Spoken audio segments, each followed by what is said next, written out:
Hi church, this is our first day of fasting and I came here to encourage you and to align your heart to do fasting in the right way.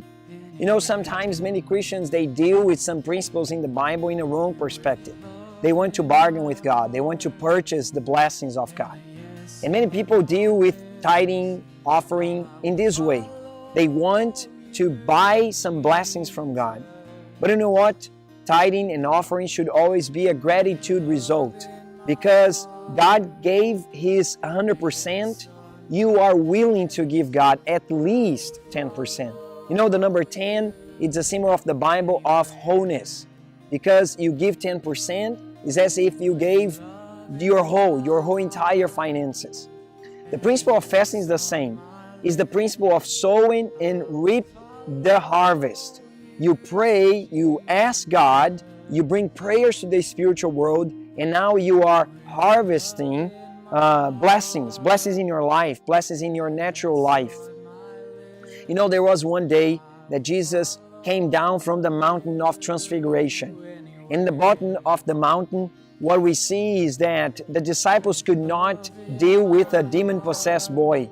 It was very sad because the disciples were trying their best to support that boy and deliver him from the demon. And Jesus teaches us something very interesting because in Matthew chapter 17, the disciples make a very honest question. They ask, why could we not cast this demon out? And Jesus answered, there are some demons that they're only going to leave by fasting and prayer. So let me tell you something. There are some crises in life that by a good counseling, you can be delivered. You can get out of it. But there are demons that only comes out by fasting and prayer. There are some marital crises, parenting issues, that through a good book, you can find wisdom to resolve your situation. But there are demons that only are cast out by prayer and fasting. So let me encourage you something. Make this time of prayer a devotional time, intense. Be intentional in this prayer time. Let God intervene in details of your life that you never let Him touch before. A few days ago, a brother called me. He was very upset in his job environment.